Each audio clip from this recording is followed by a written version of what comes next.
Hello friends, आज मैं औरंगज़ेब के बारे में बात करने वाली हूँ। औरंगज़ेब ने अपने चारों भाइयों को हराकर 1658 में थ्रोन एक्सेप्ट किया था। तो औरंगज़ेब के टाइम पीरियड में क्या क्या हुआ था वो हम डिटेल में समझेंगे। सबसे पहले तो हम समझेंगे रिवोल्ट्स बहुत सारे हुए थे औरंगज़ेब के टाइम पे, वो क्यों हुआ था। तो सबसे पहली जो चीज़ आप ऑब्जर्व करोगे कि औरंगज़ेब ने क्या किया था, नॉन मुस्लिम टैक्स स्टार्ट कर दिया था, जो कि अकबर ने उस टाइम पे उसको कैंसिल किया था और नो टैक्स किया था। उन्होंने फिर से टैक्स स्टार्ट कर दिया था, जिससे कि हिंदूज और अदर कास्ट जो अपार्ट फ्रॉम मुस्लिम्स थे वो बहुत ही ज़्यादा उनसे नाखुश थे।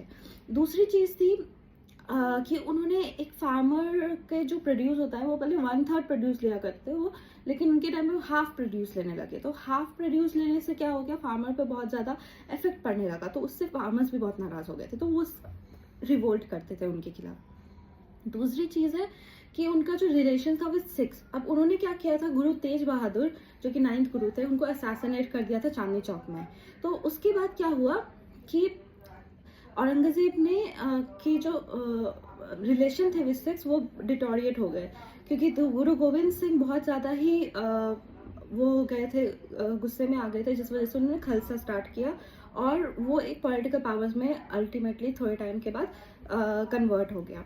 उसके बाद रिलेशन विद मराठास, मराठास के टाइम पे शिवाजी ने बहुत रिवोल्ट किया था अगेंस्ट मुगल्स, तो उन्होंने बहुत सारे फोर्ट्स कैप्चर कर दिए थे, बहुत सारे उन्होंने, अब वो कोशिश कर रहे थे औरंगज़ेब उनका रिवोल्ट को कॉन्क्वेस्ट को जीतने का, बट वो नहीं कर पा रहे थे। तो उस टाइम पे क्या हुआ कि उन्होंने शिवाजी को कैप्चर करने के लिए और शिवाजी को समझाने के लिए जयसिंह को भेजा।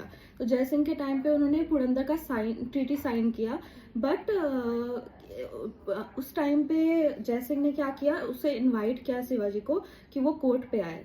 तो शिवाजी कोर्ट पे आए, लेकिन उनको वहाँ पे कैप्चर कर लिया, बाद में उन्होंने एस्केप कर लिया। फिर आते हैं राजपूत से रिलेशंस। राजपूत से रिलेशंस भी उनके अच्छे नहीं थे। राजा जयसिंह जो कि मेवाड़ में रूल कर रहे थे, उनसे मेवाड़ छीन लिया गया और राजा जयसिंह को बाद में कैप्चर कर लिया गया। उसको दुर्गा सिंह ने जाके उन्हें छुड़ाया और फिर जब उनका डेथ हो गया था औरंगज़ेब का, तो उसके बाद राजा जयसिंह को ही मेवाड़ का राजा घोषित कर दिया गया। फिर लास्ट आते हैं डेक्कन कैंपेन्स। डेक्कन कैंपेन्स में लास्ट 25 ईयर्स जो बीता है औरंगज़ेब का, वो डेक्कन में ही बीता है। उन्होंने पूरे डेक्कन को कैप्चर करने की कसम खा के रखी थी, लेकिन उनसे पूरा डेक्कन कैप्चर हुआ नहीं। 1707 में उनका डेथ हो गया वहीं पे। तो ये था ओवरऑल औरंगज़ेब का रूल। आई होप आपको समझ में आया होगा और पसंद आया होगा। अगर आया है तो please like, share and subscribe. Thank you.